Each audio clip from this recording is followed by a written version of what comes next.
Muito bom dia, boa tarde, boa noite. Estamos aqui conversando mais uma vez o nosso episódio. E de casa nova, cenário novo. O pessoal da Vox deu uma tunada aqui no cenário que ficou muito bacana, muito aconchegante, né? Esse ano de 2024 promete muitas novidades para o nosso podcast e para os nossos projetos. Hoje a gente vai receber um cara aqui muito bacana. Eu já tive a oportunidade de conversar com ele.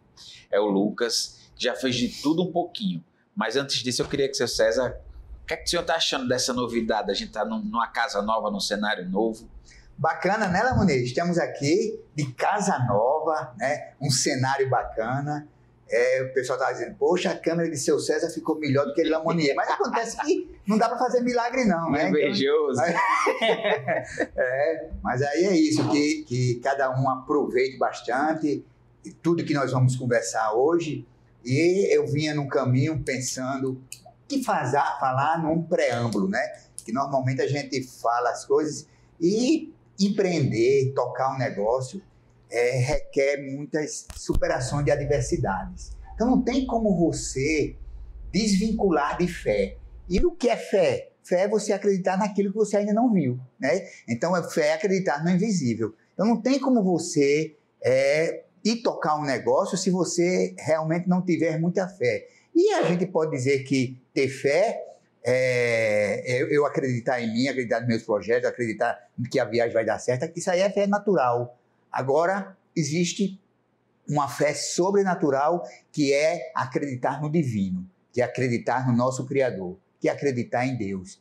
Então, nós que empreendemos, nós que tocamos um negócio, nós que começamos muitas vezes do zero, precisa realmente ter muita fé. E um dos nossos convidados, certa vez, falando sobre essa questão de empreender, de tocar, e estava numa situação difícil, querendo colocar um negócio, e ele foi passando em Portilândia com a esposa, e a esposa disse, esse aí é o local. E ela disse que sonhou com aquilo ali, com aquele local. E ela dizia, foi uma revelação de Deus.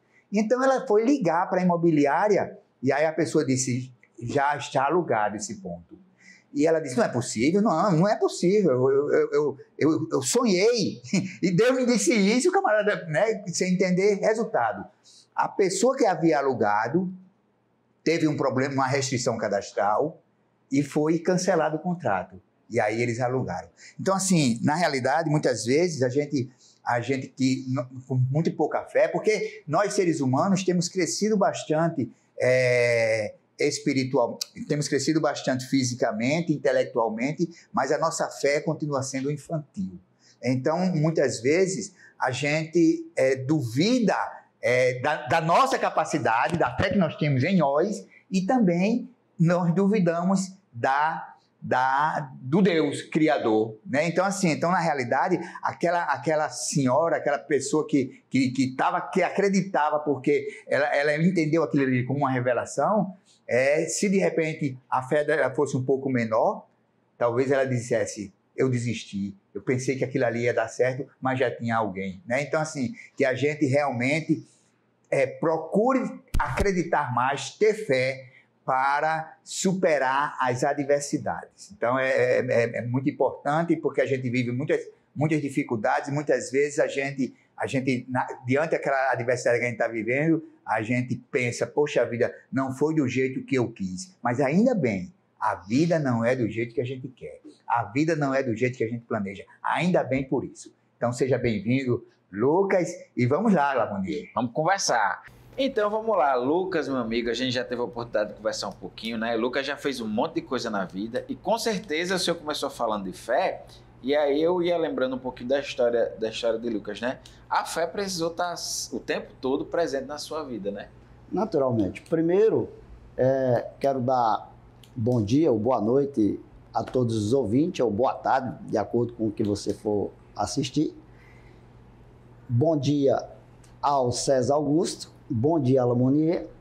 E, bom, eu acho que antes de eu falar um pouco sobre a trajetória da minha vida, vamos dizer assim, a trajetória mais no lado profissional, vamos dizer assim, eu creio que é imperativo eu primeiro pontuar quem seria o Manuel Lucas, né?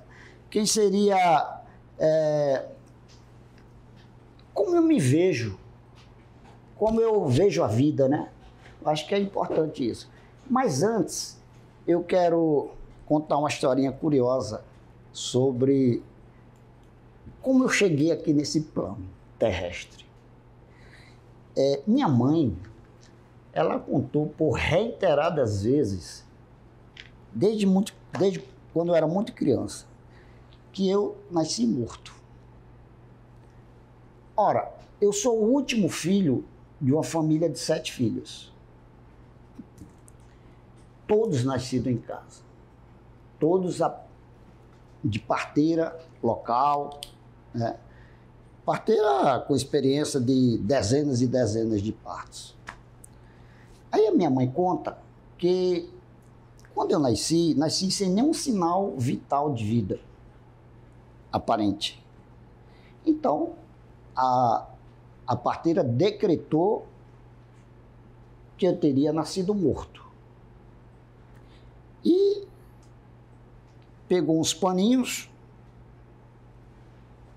colocou no chão e colocou ali o natimorto. O que eu nunca entendi. Por que no chão? Minha mãe nunca soube explicar. Aí, meu pai, então, sai e a primeira pessoa que ele encontrou, o primeiro senhor que ele encontrou, levou lá em casa e para batizar, porque a prática era batizar antes de sepultar. Então, o ritual aconteceu. Depois disso, passados acho que 2, 3 horas, conforme ela conta, uma tia chega e diz: ei, ele está vivo. Passou esse tempo todinho. Ele, conforme o relato da minha mãe, ele está vivo. Mexeu uma costela. E está aqui eu. Vou fazer 62 anos. Entendeu? Então, veja bem, mais ou menos por aí. O relato de como minha mãe conta a respeito da minha chegada aqui. Nasceu morto, ressuscitou. Então, é uma história bem assim, sei lá, eu sempre fico me indagando, por que isso? Por que eu entrei no planeta dessa forma? Eu vou te dizer uma coisa, que eu me lembro, eu não sei se isso tem alguma influência, nunca chorei, nem ao nascer. Eu acho que isso, talvez... Não conhece lágrima. Costumo pensar comigo que eu sou deficiente de glândulas lacrimais. Então, eu uso muita razão. Eu sou um cara muito racional. Muito embora eu acho que os melhores caminhos são aqueles sempre guiados pela alma, né? São os caminhos mais acertados, são os caminhos que dão mais embelezamento à vida, porque as emoções, elas embelezam a vida, né? Muito embora também é um elemento de destruição. Sim. Não é verdade? Então, mais ou menos por aí a coisa.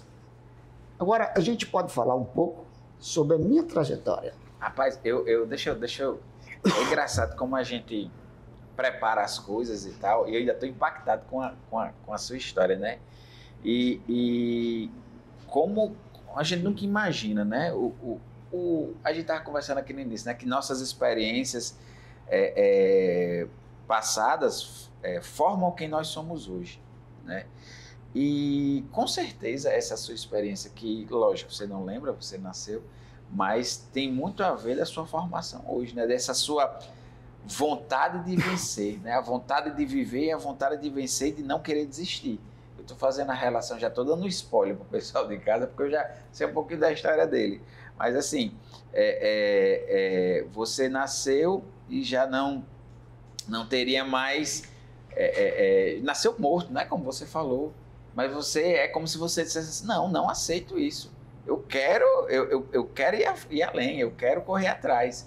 E pelo que você me contou na sua trajetória, muitos momentos você estava morrendo e disse, não, eu quero ir além, eu quero ir atrás, né? Então isso é... Pois é, Lamoni, olha só, muitas vezes a gente faz uma pergunta, porque eu faço essa pergunta a mim mesmo, muitas vezes eu tive vontade de desistir de viver. Muitas vezes eu tive em situações adversas e tal, eu tive vontade de desistir da vida.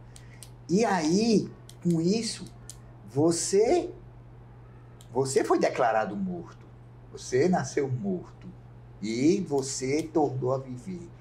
E aí agora, eu quero só adiantar, porque depois a gente vai para a trajetória todinha.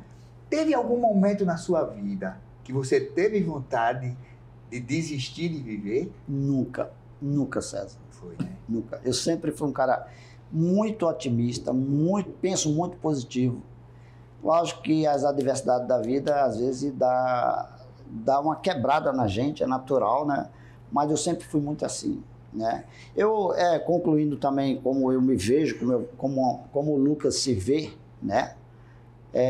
Eu tenho um viés muito progressista, certo? Eu tenho um viés progressista, sobretudo na área econômica e social. Na área ética e moral, eu sou mais ortodoxo, ok? Bom, mas isso, lógico, eu estou passando uma ideia de quem sou eu, de como eu me vejo, como eu penso, como eu me porto diante da sociedade, diante de todo esse cenário da vida, né? Agora, como é que foi a minha trajetória?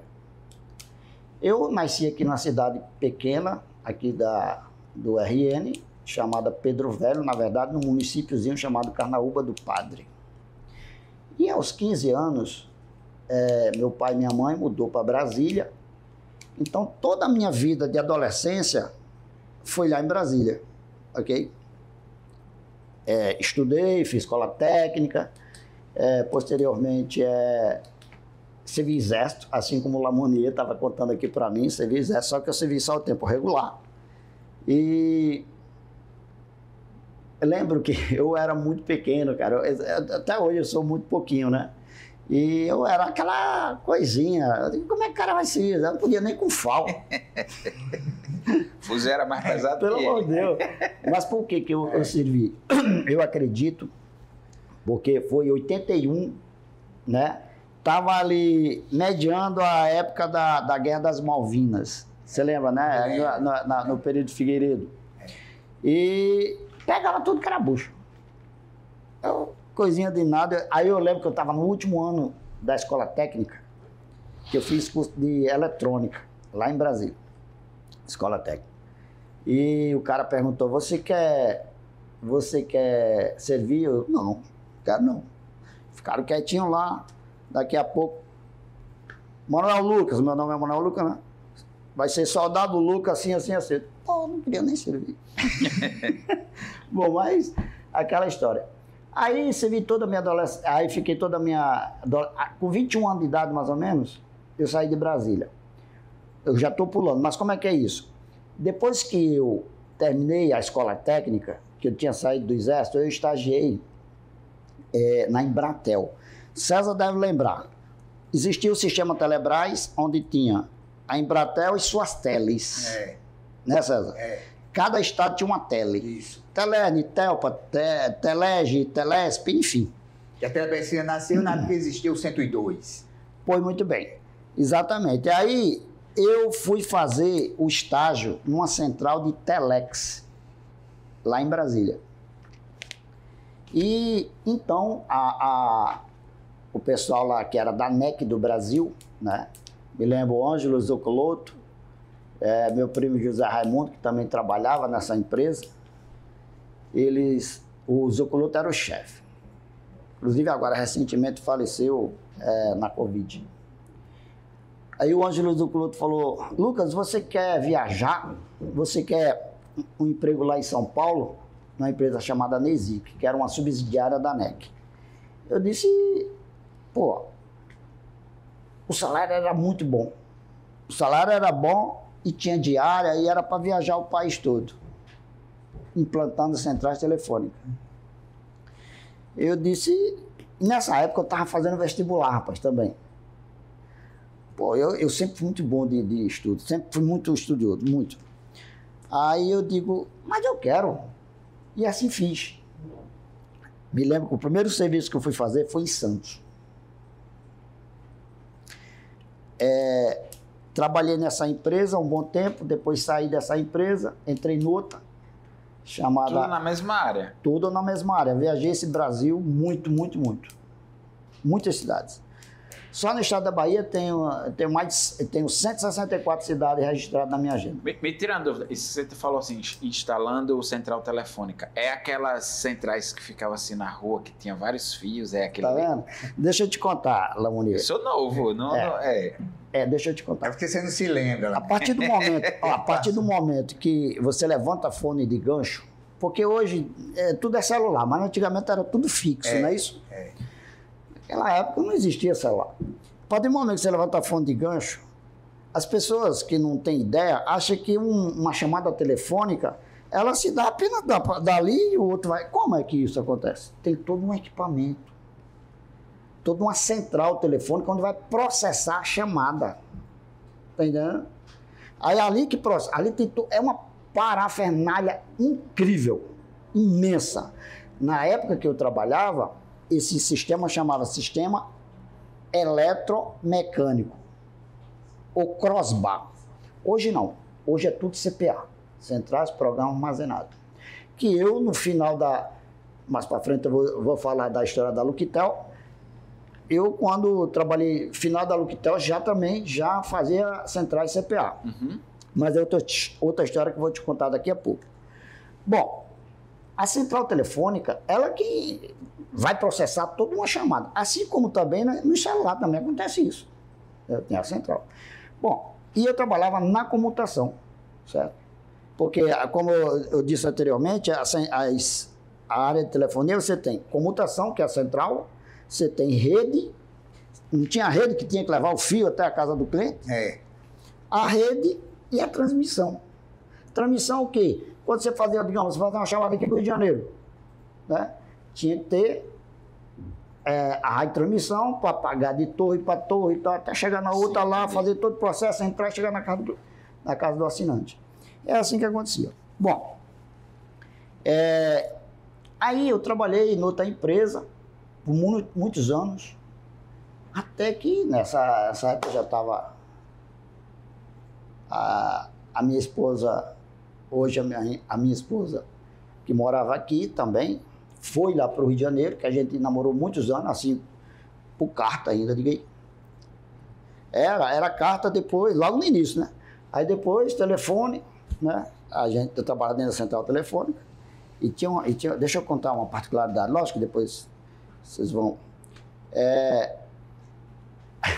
Interessante, porque dentro da central telefônica tinha um número chamado 1189. 1189. Tinha o prefixo da central e o MCDU 1189. Todo o MCDU 1189 de cada central telefônica, ele era não tarifado. Então, só nós, dentro da central, técnico, que podia usar. E quem ligasse para ele, não pagava, em qualquer lugar do Brasil. Ligaria, no caso aqui, Rio Grande do Norte, 84-1189, é isso mesmo? Não, Gama, 231. Naquela época não tinha 4 números, só era 3, você lembra? Por exemplo, a central 231, aqui em Natal, que era ali perto hoje Arena das Dunas. Aquela central telefônica 231, por exemplo, tem a 222, 221, enfim. 231-1189, é da central. Ah, tá. Beleza? Aí eu lembro uma particularidade, que a minha esposa, na época namorada, né? Ela ligava, tinha os telefones azuis, você lembra? Os aparelhos azul? Orelhão azul. Que era para fazer ligação a longa distância, né? Derrubando. Aí ela chegava naquele orelhão azul, sem ficha, sem nada, que a ficha era bem mais cara, você lembra? A ficha do telefone azul. Aí ela botava ficha, sem botar ficha, sem nada, ligava e falava comigo. Aí o pessoal, pô, como é que você tá ligando sem ficha? E ficava um tempão namorando. Era desse jeito. Era engraçado. Aí... Bom, mas vamos avante. Como é que é? Aí, trabalhei muitos anos com telefonia. Aí minha esposa foi para o Rio de Janeiro e lá a gente casou. Tivemos o primeiro filho lá. Casou com quantos anos? Eu casei com 30 anos fechado. Aí a minha esposa foi para lá, nós casamos, tivemos o primeiro filho lá no Rio de Janeiro, porque, como é que era?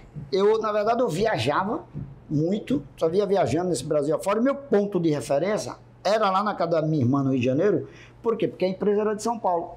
Sim, entendi. Eu chegava em São Paulo, ia para o Rio, que era bem pertinho ali, afundei caminho ali, a ponte rodoviária. Eu me lembro, era Cometa, Itapemirim, Expresso Brasileiro. Era direto. Deve ser até hoje assim, não sei. Aí, eu ficava sempre nessa, né? O que acontece? Minha esposa foi para lá, a gente casou, tivemos o primeiro filho lá. Aí, eu lembro que eu estava em Camaçari, na Bahia.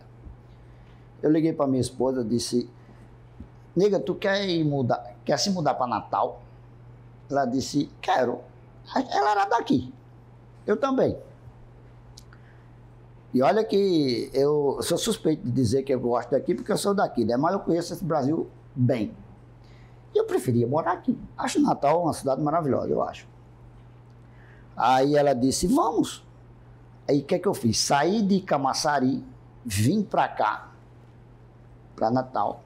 Comprei uma casinha, uma casa ali, naquela mesma rua que eu moro. Aí... Nessa época, em Camaçari, você estava ainda na empresa que prestava serviço? Que prestava serviço. Eu ainda era empregado, funcionário. Beleza? Bom, aí vim para cá. E quando eu cheguei aqui, agora eu vou falar um pouco do meu lado empreendedor. Aí, peraí, quando você decidiu, você saiu trabalhando na empresa ou você... Eu pedi demissão. Pedi demissão para vir para Natal. Para vir para Natal. Mas já com a ideia de abrir um negócio. Não. Ou não? Qual era a ideia? Só que eu sabia que eu era um profissional bastante reconhecido. Aí, quando eu cheguei aqui, se houvesse um meio, a minha ideia era entrar na Telerne. Mas quando eu cheguei, eu fui lá na Telerne apresentar o meu trabalho.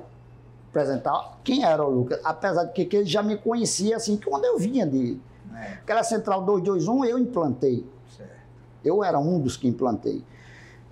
Já tinha trabalhado na 231, na 222, que vinha de lá, como funcionário da SEICOM. Aí, quando eu cheguei, eu fui lá no departamento de engenharia lá, e me apresentei, igual Tadashi Kikumoto, que era o chefe da engenharia. Eu estou morando aqui agora, tal, assim, papá. Lucas, a gente só não pode botar você aqui dentro, porque para entrar aqui tem que ser por concurso. Era uma empresa do governo. Agora a gente tem interesse por demais do seu serviço. Faz o seguinte, abre uma empresa. E preste serviço. E preste serviço para a gente. Porque, Lamonier, fora da Telerne, que era técnico em comutação crossbar, era só eu aqui no RN. Porque era muito difícil formar um técnico. Hoje é diferente, é tudo computadorizado, é CPA, papapá. Mas naquela época, para você trabalhar numa central daquela, que era a base de relé de mola de fio, você tinha que levar muitos anos para aprender a ser um técnico. A entender o equipamento, correr circuito, enfim. Aí então, o que acontece? Ele falou: abre uma empresa que a gente vai trabalhar para nós. E assim eu fiz. Abri a Luquitel. Então, assim, foi dentro da oportunidade do negócio, você foi impulsionado a abrir a Luquitel. Exatamente. Aí eu abri a Luquitel. Na verdade, como não podia ser funcionário, então a sugestão foi você abrir uma empresa, só você, inicialmente, equipe, né? E prestar o serviço para para a Telerg. E assim foi feito. Aí eu comecei. Logicamente que eu tinha que ter pessoas para trabalhar comigo, ok? Porque eu era o técnico, mas fazia serviço de instalação dentro da central. Tem que ter uma equipe. Isso. Ok? Parte técnica era eu. Aí, eu lembro, o primeiro serviço, Lamonet, que eu fiz foi em uma cidade chamada Açu. Vocês devem conhecer Açu, né? Mas antes mesmo, veja só, você teve que tomar uma decisão, porque deram uma sugestão. Você é um profissional competente, ok, um técnico competente. Mas a proposta foi, abra um negócio. Naquele instante, qual foi o seu pensamento, qual foi o seu sentimento, porque é o teu negócio. Você era um empregado competente, um funcionário padrão. Mas acontece que tocar um negócio é uma outra história, até porque você vai ter outras habilidades, vai ter que contratar pessoas, lidar com gente e tal. Quando veio aquela proposta, no primeiro instante, qual foi o impacto? Não hesitei. Foi. Não hesitei. Tanto abri, fui fazer curso. Eu cheguei a fazer o curso lá no Sebrae. Você se lembra que o Sebrae, não sei se ainda é, ali do lado do Arena. Ainda é. Eu fui fazer curso lá no Sebrae, inclusive um desses cursos você estava. Porque depois eu passei a ter contato com a telepesquisa. Tá entendendo? E eu fiz curso lá no Sebrae na época de licitação, que eu tinha que entender como é que funcionava a licitação. Como a Luquitel era uma empresa pequena, a licitação era toda a base de aquela modalidade, que eu acho que hoje, não sei se ainda existe, modalidade carta-convite, que tem que ser no mínimo 3 empresas. 3 orçamentos, né? 3 orçamentos. Aí eu fiz curso lá no Sebrae de marketing pessoal, marketing empresarial, licitação, enfim. E fui, eu digo, não tinha medo. Até porque eu tinha um filho, eu era casado, eu tinha que tocar a vida, né? Eu não posso perder a oportunidade de passar uma mensagem para o espectador. Não posso perder de jeito nenhum. Às vezes, sabe, surgem oportunidades em nossas vidas e nós nos limitamos. Você veja, não sei se você, espectador, está vivendo um momento parecido com esse, que de repente você está buscando uma oportunidade de trabalho, surge uma outra oportunidade que você pode agarrar, mas que você tem algumas limitações e desiste. Lucas não hesitou quando lhe foi oferecida uma oportunidade para empreender, para tocar um negócio. Tocar um negócio não é simplesmente... Eu disse, então seria uma equipe, né? Ele disse, não, eu na verdade precisei de pessoas para me ajudar. Então ele tinha que entender de gente, né? Ter outras habilidades. E ele foi buscar esse conhecimento através de cursos. Então assim, que a gente aproveite, não todas, né? Todas as oportunidades não são dignas de nós, não. Mas acontece que, quando você vê a oportunidade que pode abraçar, abrace. E, de repente, aquilo que você ainda precisa, nunca a gente fica pronto. A gente está sempre em construção. Então, que a gente vá adquirindo outros conhecimentos, né? Então, assim, não hesitou, não foi o emprego que você queria, mas talvez tenha sido uma oportunidade melhor até do que o emprego. Com certeza. Então, aí o que acontece? Primeiro serviço, eu lembro que fiz em Açu. Acho que cheguei a comentar isso contigo. E foi um rendimento muito alto, muito alto. Eu lembro que foi 17 dias de serviço, porque eu, como funcionário, ganhava, mas não era, você sabe, empregado é empregado. 17 dias de serviço, isso por volta de 95 para 96. Faz tempo, né? Foram 17 dias de serviço. Eu lembro que eu coloquei limpinho no bolso R$8.000. Mas isso em 95 para 96. Poxa. Calcula. Pois é. Aí eu cheguei, terminado o serviço, eu cheguei e falei para minha esposa assim, ei, eu acho que a gente vai ficar rico. Continuasse assim. Mas a verdade é que, lógico, o negócio foi realmente muito serviço. E a gente ainda era jovem e, sei lá, e também metia os pés pelas mãos em algumas coisas, aí o dinheiro foi entrando e a gente talvez não sabia lidar com essa parte. E eu sei que a minha vida mudou bastante, melhorei muito. no aspecto financeiro, né? Agora tem um detalhe, vamos falar das agruras. Uau! A Luquitel, ela ficou... Primeiro um parênteses, vocês devem lembrar que o sistema Telebrás, as telecomunicações no Brasil, ela foi privatizada por volta de 98 para 99. Lembra? Fernando Henrique Cardoso, FHC. E quando privatizou, Lamonier, mudou tudo. Mudou tudo. Mudou como assim? Ora, contratos que nós fazíamos, por exemplo, contrato que nós fazíamos na época de 40 mil, 50 mil, a empresa privada, que na época a primeira foi a Telemar, né? Ia pagar 20. A metade ou menos, 18, 17. Pelo mesmo serviço. Pelo mesmo serviço ali, mais ou menos. Equiparada ali a coisa. Então o negócio começou a mudar. Nessa altura eu já tinha equipe, dependendo da demanda do serviço, tinha equipe de 8 pessoas, 10 pessoas, era relativo.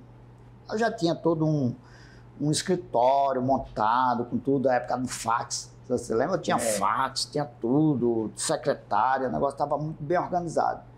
Mas aí começou a desandar. Quando chegou em final de 2002,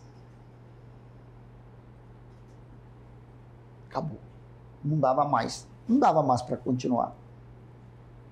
O custo-benefício da empresa não dava mais. Agora, eu preciso ressaltar uma coisa importante. Nesse mesmo processo,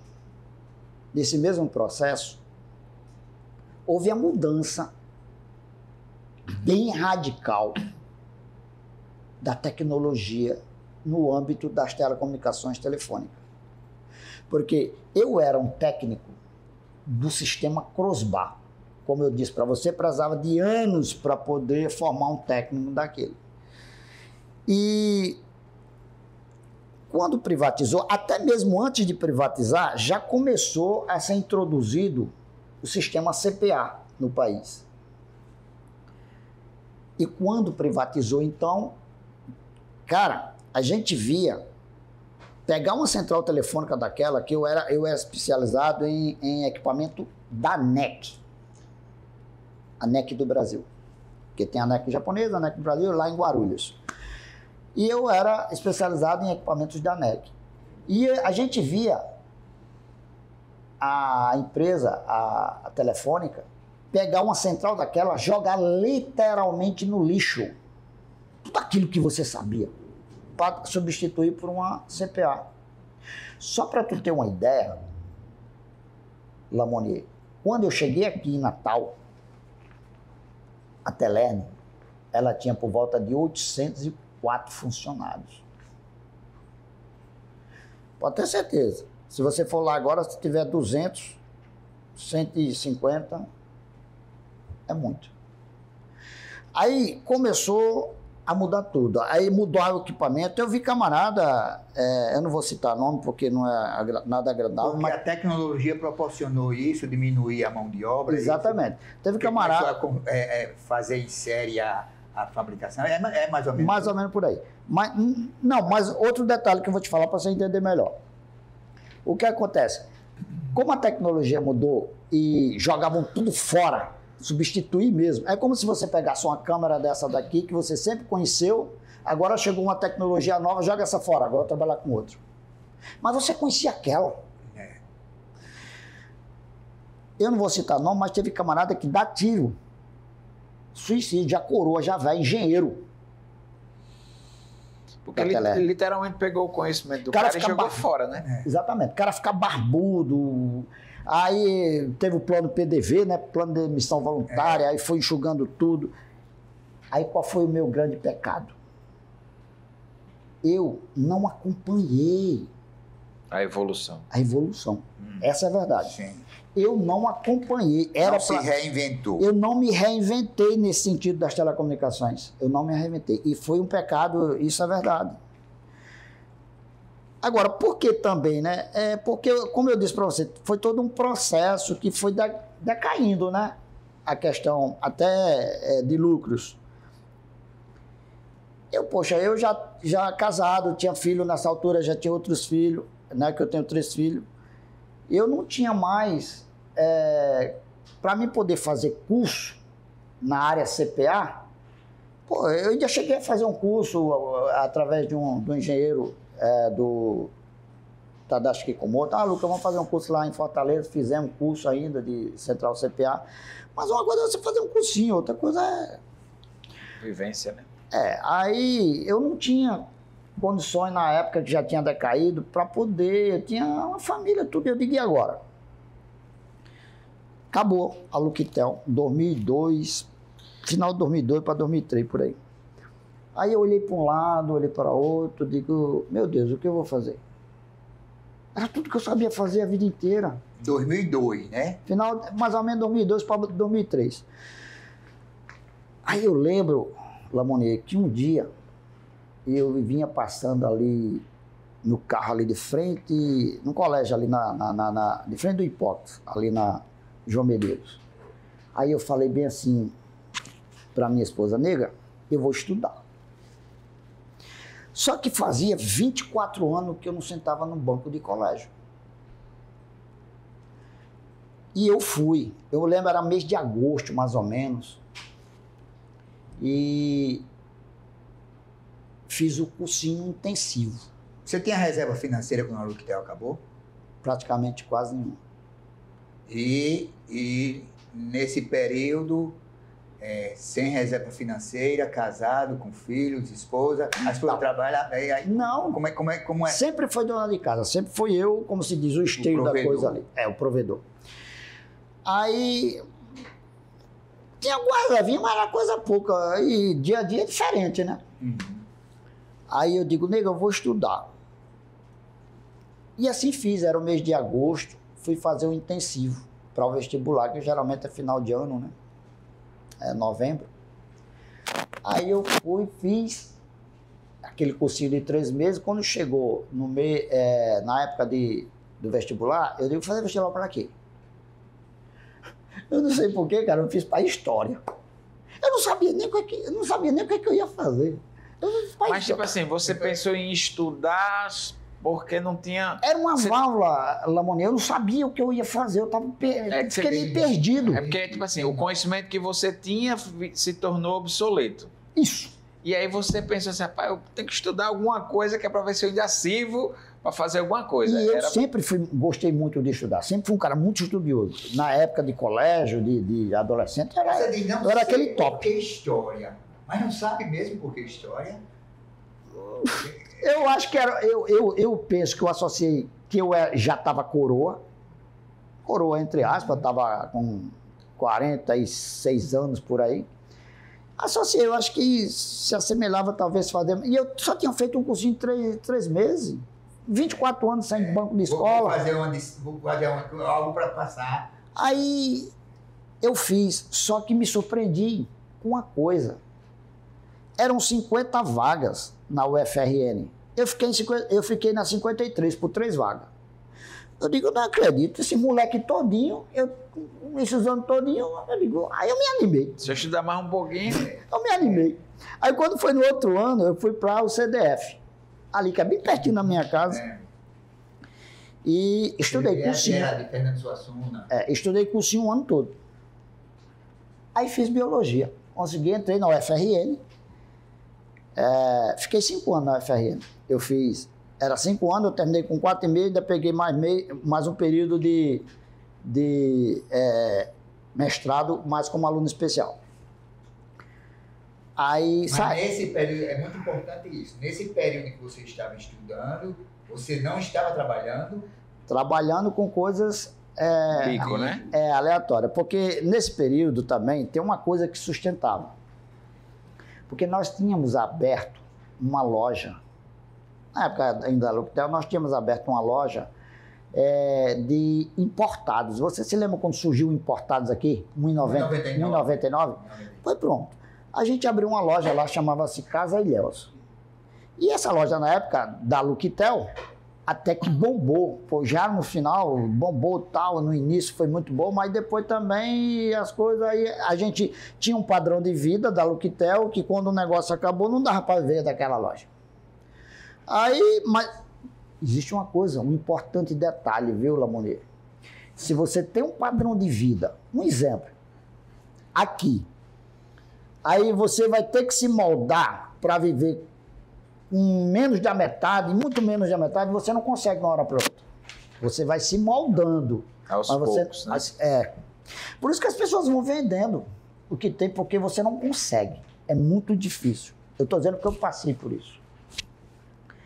Aí você vai se fazendo de um carro, se fazendo de outro. Eu tinha carro meu, tinha da empresa, tudo, você vai... Eu tinha essa casa, já tinha comprado outra casa na esquina, na mesma rua, tive depois de vender a outra casa, e o negócio vai... Tá entendendo como é que é? Você vai mudando seu padrão de vida, né? Vai mudando, vai mudando. Aí, o que acontece? Nesse período, eu tinha essa lojinha, essa loja, que depois foi afracando, até que não deu mais. Também, até porque o 1,99 ficou... Entrou depois o shopping, lojas grandes, que nem o Sacolão e tal, e o negócio não virou mais. Bom, aí eu digo, e agora? Fui estudar, fiquei na UFRN, estudei, aí nesse período aí comecei a ensinar. Aí eu fui para os colégios aí da rede privada, ensinei ensino fundamental, ensino médio, né? Biologia. Só que quando chegou em 2000, ganhava muito pouco. Eu acho isso, fazer uma crítica mesmo, eu acho isso um absurdo o que acontece no nosso país. O sistema de educação. O sistema da educação, a valorização do professor. Porque, veja bem, vamos analisar aqui. A educação, você tem um piso para o professor. E o governo paga esse piso. Seja uma prefeitura do interior, seja o estado, seja o federal, paga. Deveria o colégio da rede privada ter um regulamento para pagar o piso. Ah, mas no meu colégio não dá, então não abre o colégio. Não abre o colégio. Por que você quer abrir para enriquecer nas costas de um camarada que ficou 5, 6 anos na universidade? Eu não concordo. Eu acho que a legislação deveria obrigar a pagar o piso. Mas não é assim que funciona. Eu estou dizendo porque eu fiquei lá de cadeirinha, quase 6 anos trabalhando como professor na rede privada, e eu sei como é que funciona. É uma crítica mesmo. Mas isso aí é outra história, né? Bom, aí o que aconteceu? Eu, chegado em 2015 mais ou menos, eu disse, não dá mais. Nisso eu já tinha me adequado a uma situação muito limitada, entendeu, César? Muito limitada financeiramente. Eu lembro que uma vez eu estava no colégio, dando aula, aí na hora do intervalo, a minha esposa ligou. Falou, nego, aqui em casa não tem nada, o que é que eu vou botar para almoçar? Desse jeito. Cara, eu estava na hora do intervalo. Eu me lembro que, sim, eu nunca, como eu disse para vocês, nunca fui de chorar, mas deu aquele entalo. Caraca, meu, não acredito não, a vida que a gente já tinha tido, né? Aí eu disse, eu não ensino mais. Não vou ficar nisso. Aí saí. Mas sair pra onde, né? Aí eu fui. Eu tenho um irmão que mora em Brasília, né? Ele está muito bem de vida. Na época, quando a gente chegou, a situação era bem precária e tal, mas ele alavancou. Um ótimo empreendedor. Hoje ele vive muito bem e tal. Aí eu fui para lá. Eu tenho outra irmã que mora lá também. Já casado, agora 2015. Casado, um dia desse. Aí fui lá trabalhar como motorista. Trabalhar, levar as mercadorias, que ele tem uma empresa que vende para os supermercados, né? Empresa de utilidades do lado, tal, ele vende para redes grandes de supermercado. Aí eu fiquei lá atuando como motorista, mas também eu estava assim, sem saber tal, cara. Não era aquilo ainda que... Lógico, e eu sabia do meu potencial, né, Lamonet? Aí eu digo, fiquei lá 4 meses, não aguentei. Aí vim embora para Natal. Quando eu cheguei aqui, eu digo, eu vou fazer o quê? Aí eu me lembro que eu cheguei no mês de agosto de 2015. Fiquei até o final do ano fazendo uma coisa, outra, tal. Aí quando chegou em janeiro, eu 2016. sempre... eu digo, eu vou ter... Exatamente. Eu vou ter que fazer alguma coisa, eu pensando na minha área técnica. Eu tinha pego, olha como é que se dá as coisas. Eu tinha pego já, eu sempre tinha trabalhado muitos anos na área técnica. Eu tinha pego já a minha máquina de lavar da minha casa e feito um reparo. Curioso. Aí eu digo, sabe de uma coisa? Com um colega meu, que trabalha no ramo. Lucas, vamos trabalhar então, vamos montar um negócio. Aí eu fui. E montamos um negocinho lá em Parque das Dunas ali. E hoje tem YouTube, mostra tudo e tal, e eu comecei a estudar. Eu sempre fui um cabo desenrolado, principalmente na área técnica. Aí eu sei que, como eu tenho meus pontos lá, eu tinha uns... sim, o que é que sustentava também? Eu tinha os pontos alugados. Né? Que é aquilo que dava apoio também. Pouquinho, mas tudo que pinga, né? Sim. Aí eu digo, fiquei lá 12 meses no Parque das Dunas, eu digo, não, eu vou... Aí não virou lá, eu digo, eu vou lá para um dos meus pontos. Aí abri um pontinho pequenininho assim, ó, 3x3. 3x3, um quartinho que tinha assim, que dava acesso para fora. Aí montei a minha oficina. Eu me lembro uma bancadinha comum, com as sucatas dos micro-ondas e uma máquina velha. E comecei. Nessa altura, o meu filho, com 15 anos de idade, esse que está aqui, presente. Nasceu em 2001. Foi 2001? 2001, exatamente. Aí começamos e vamos que vamos, e a coisa foi dando certo, e eu cada dia estudava. Olha, você tem que estudar. Você tem que estudar. Tudo que você faz, se dedique. E eu comecei a estudar e me dedicar, e eu sei que 2016, né? Nós estamos em 2024. Aí o meu negócio da Luquimac, que era uma coisinha, tá, mas só foi crescendo. Crescendo, graças a Deus.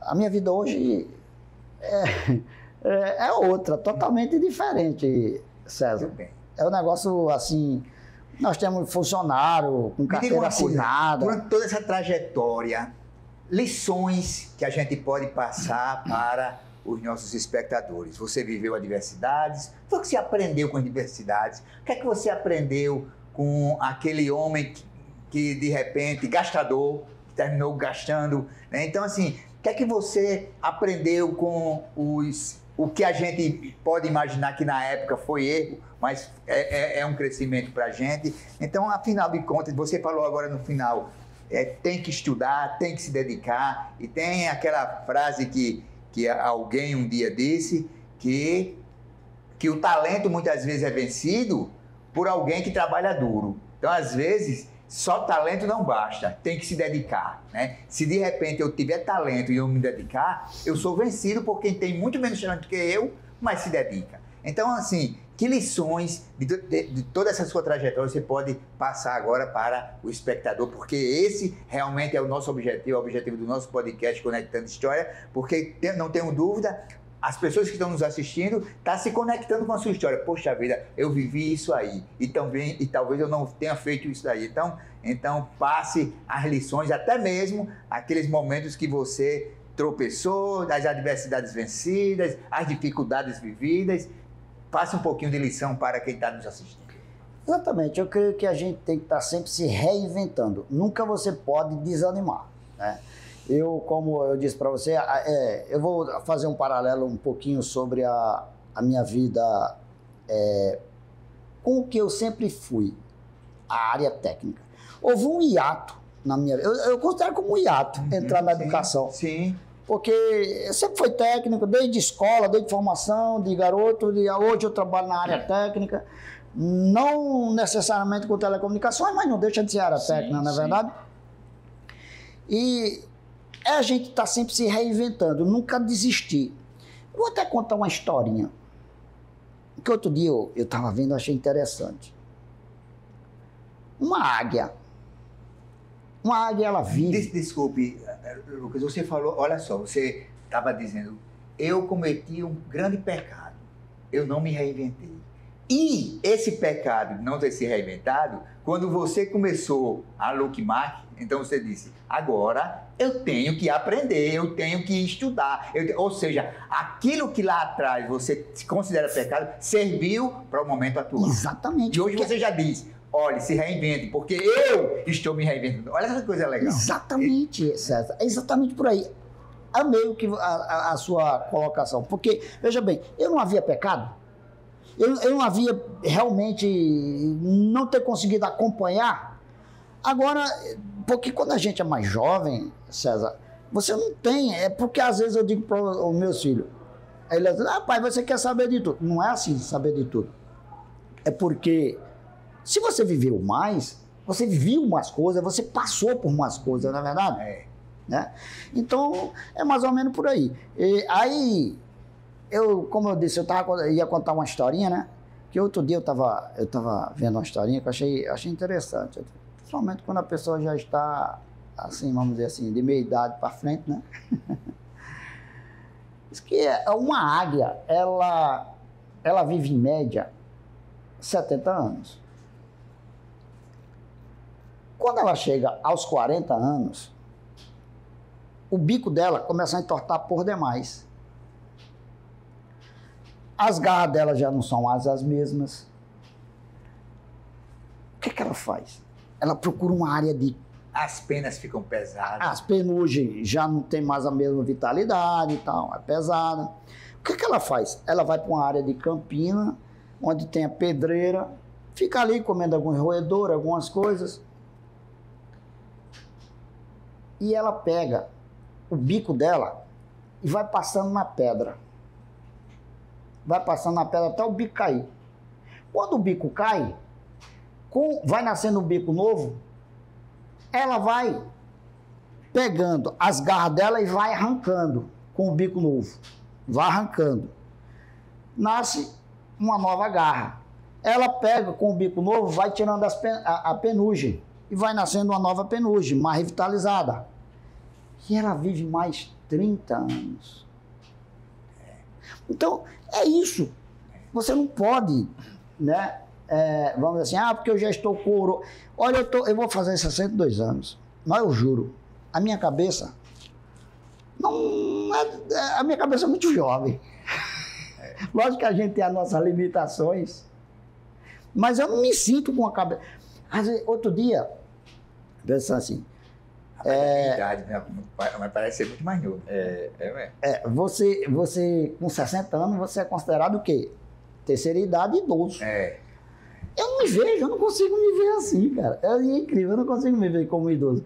Aí você chega no supermercado, aí você tem a fila... A fila do idoso, não, isso aí não me pertence. Ainda não, né? Ainda não. Mas é isso, cara, mais ou menos. Rapaz, mas é bom ouvir uma história de um jovem empreendedor, vamos falar assim, né? E quando você passa por uma, como você falou, né? Por uma adversidade, diz assim, eu precisei me reinventar. E aí você teve esse hiato, né? Que foi esse escape, que foi a biologia. E quando você começou a Lookmark, você começou já se reinventando, né? E eu acredito que hoje você já aprendeu com essa lição e você vai aos poucos se reinventar. Porque daqui a 10 anos, as máquinas de lavar que a gente tem hoje vão começar a ficar obsoletas. Daqui a 10 anos vão ser outras coisas. A tecnologia está avançando de uma forma muito assustadora. Muito assustadora. É assustadora mesmo. Há um ano atrás, e aí trazendo um pouquinho para a área da comunicação, a ferramenta que gera inteligência artificial era uma. Hoje são outras ferramentas completamente diferentes. E a gente precisa acompanhar. É a águia. Deixa eu te dizer um detalhe. Na Lookmark. Observou que antes era Looktel, agora é Lookmark. Eu aproveitei o look. Olha a camisa dele. L-U-C, o L, que vai até o C ali, na Looktel era do mesmo jeito, só que no final era Tel, aí é Lookmark. Bom, só para você ter uma ideia, quando eu comecei na Looktel, que comecei a estudar, eu digo, não, é aqui que eu vou. Eu lembrei da época da escola, de parte eletrônica, e eu digo, eu vou fazer um cursinho de reciclagem. Na eletrônica de bancada, porque toda máquina de lavar não tem as placas. E eu fui, fiz um cursinho, aqui na Centec, e de reciclagem, e dia a dia estudando, né? O YouTube hoje ensina muita coisa e tal. Estudando. Olha, deixa eu te dizer uma particularidade. Eu sempre achei lindo eletrônica de bancada. Quando eu fui para as telecomunicações, não era eletrônica de bancada, não tinha nada a ver, né? Mas eu sempre achei lindo, porque quando eu era garoto, que fiz eletrônica, eu cheguei a montar um rádio. Montar todinho um radinho, AM/FM. Então eu achava aquilo lindo. E quando eu cheguei aqui no RN, quando eu contei aquela história para você, quando eu cheguei no RN, que eu fui apresentar meu serviço para a Telerm, paralelo a isso, eu falei, eu tinha um desejo de fazer um curso de eletrônica de bancada. E procurei, César, Natal, não achei. Tinha em Mossoró, era longe. Eu sei que depois muito serviço e aquilo ficou na... Quando é agora na Looktel, eu digo, não, eu vou fazer curso. E fiz, e estudei, e comecei a estudar em casa as placas eletrônicas. Hoje, eu tenho toda a parte de serviço de conceito de máquina de lavar, que é os meninos que fazem. Hoje eu nem faço mais a parte de mecânica, essas coisas. Por quê? Porque eu fico só na bancada, consertando placas eletrônicas, tanto para o nosso trabalho, como para outros técnicos. Vem muito técnico na minha oficina. Entendi. Você já revende para outros profissionais? Não é revender. Não, tipo você faz serviço para outros profissionais, para outros técnicos. Caso, né? Tipo assim, você é o técnico e a placa do seu cliente deu problema, você não trabalha na parte de bancada eletrônica, mas você tem o Lucas lá que faz. Aí eu vou lá, faço o conserto, logicamente que eu tenho que passar um valor mais acessível para que o cara ganhe o dinheiro dele também. E pego os serviços que é meu, eu tenho que contratar, por exemplo, sua máquina quebrou. Aí eu chego para o cliente e falo, ó, tem duas situações. Uma placa, às vezes é 350, 380, 400 reais, né? Dependendo da placa. Eu chego e falo para o cliente, você quer consertar a sua placa? A Lookmark conserta. Vai ficar mais barato, né? E sem contar que você continua com a sua placa original.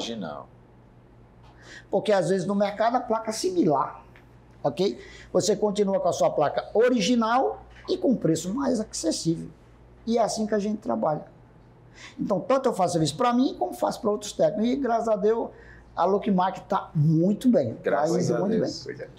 Muito César, bem. Pois chegamos ao nosso final, né? E eu gosto de ouvir uma história quando o cara muda, faz um negócio, faz outro, faz uma coisa, faz outra, que isso mostra a versatilidade que nós temos como seres humanos, né? E você conseguiu caminhar por isso, mas disse, não, eu sou técnico. É o que eu gosto de fazer. César, e aí? O que é que a gente A gente fala, né, Lamonier e Lucas? E, primeiramente, obrigado, Lucas, obrigado, Lamonier. Hoje tem muita gente aqui, né? Tem. Agradecer aqui toda a equipe, que aqui está um batalhão, um exército hoje.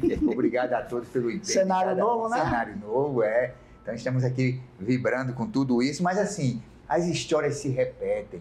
Lucas, a gente costuma falar que nós andamos com um livro o tempo inteiro, que é exatamente o livro da nossa história.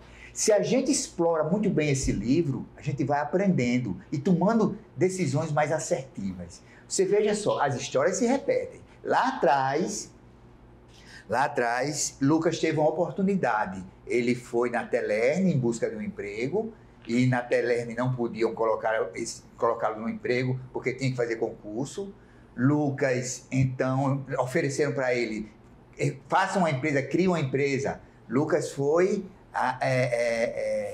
aprender um pouco de gente, mas ele não se atualizou na área da tecnologia, ele não se reinventou. E aí ele disse, esse foi um grande pecado que eu cometi. Opa, aprendeu. Aí ele começou a Lookmark. Aí ele disse, aquilo ali eu não vou falhar mais não, porque a tecnologia vai continuar avançando. A máquina de lavar de hoje não vai ser a máquina de lavar de amanhã. Com certeza. Eu tenho que me reinventar. E isso foi fantástico, né? Ou seja, aquilo que eu considerei um grande pecado, então hoje eu passo para meus filhos e para a sociedade de um modo geral. Se reinventem, porque eu estou me reinventando. Olha só, com uma falha, com um erro, com um pecado, seja lá o que ele chame, mas aquilo ali ele aprendeu e aí hoje ele está dizendo, eu me reinvento, né? Isso é fantástico.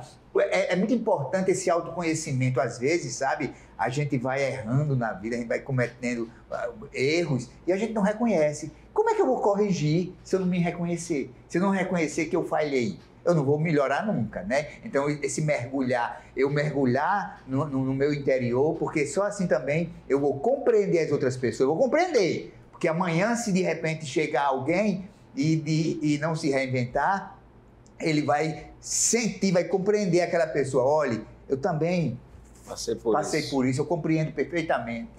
Mas acontece que eu mudei e eu estou querendo aqui lhe incentivar a mudar. Ele não vai julgar, ele não vai criticar. Por quê? Porque foi um erro também, foi um processo também que ele viveu, né? Então, que coisa maravilhosa, muito bom. Muito obrigado mesmo, Lucas. Tenho certeza que se o nosso espectador aproveitar, vai aprender muito com essa sua história. Obrigado a você, César. Muito obrigado pela oportunidade de estar aqui. Muito obrigado a você, Lamonier.